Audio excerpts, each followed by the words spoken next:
right, we're going to begin this hour with brand new national poll out this morning. Former Vice President Joe Biden with a sizable lead in the race for the White House. The latest PBS NewsHour NPR Marist poll finds 53% of registered voters back Biden if the election were held today. 42% backed President Donald Trump. That is Biden's widest lead yet in this poll. We should note that this poll was conducted almost entirely before Biden chose Senator Kamala Harris as his running mate. Looking at the breakdown by age groups, the former vice president is ahead with voters 18 to 29 by 35 points, by 8 points with voters aged 30 to 44, by 9 with voters 45 to 59, and by 3 with voters 60 and older, a statistical tie with Trump, given the poll's 3.6 margin of error. Looking at the issues, Biden is ahead by 16 when it comes to who voters think would do a better job handling the coronavirus, and by 24 when handling race relations. Trump is ahead by 2 points when it comes to the economy. And when asked whether they trust information about the coronavirus coming from President Trump, over 2/3 replied not very much or not at all.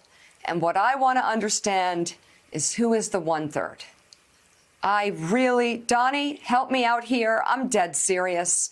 I really, truly believe we're at a breaking point in this country. It's an emergency as it pertains to the elections, and it's an emergency as it pertains to this pandemic, which is not getting better, which easily can be made better, can be mitigated. It has been done by other countries. There are scientists leading the charge here in this country who know how it can be done. And yet more people are dying. The president's reducing testing. It's almost as if he's purposefully trying to botch the response to this pandemic. And yet a third of the people who responded to the poll believe him?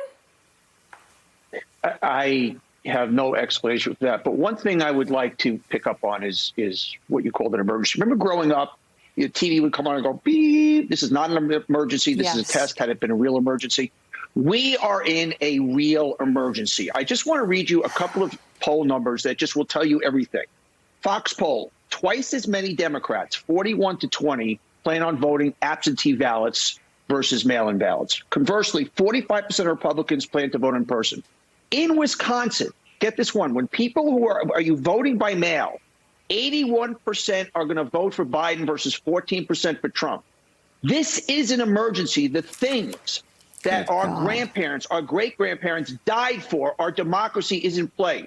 The media has to be vigilant 24/7. We can't move on to the next story. This is the game.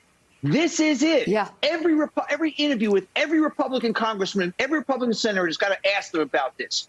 Every news show, every interview, people need to be vigilant, angry, and outraged. We can't just talk about it. This is an emergency. This is insanity. We're here. We're here. It's insanity. It's our democracy that's at stake. I beg Republicans to speak out. Mitch McConnell, wake up. It's not about winning the Senate. What are you going to have after this? If President Trump is allowed to cheat his way through this election, what are you going to have? Are you day traders? Are you not smart anymore? What happened to you? Can't you see what is happening? I know you have a lot of special interests in your state and maybe money coming in from Russia and interests. Your wife works in the administration, but wake up. It's not about losing the Senate.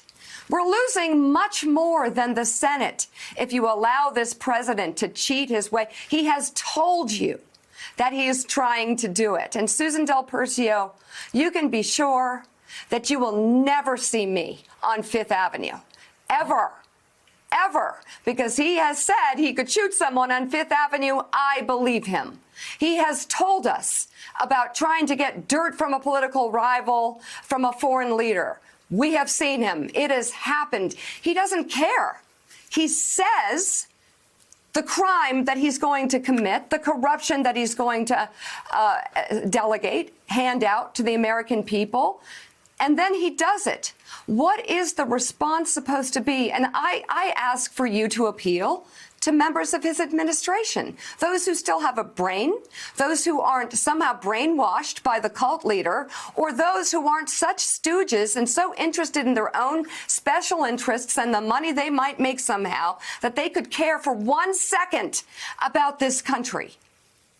Thanks for checking out MSNBC on YouTube, and make sure you subscribe to stay up to date on the day's biggest stories. And you can click on any of the videos around us to watch more from Morning Joe and MSNBC. Thanks so much for watching.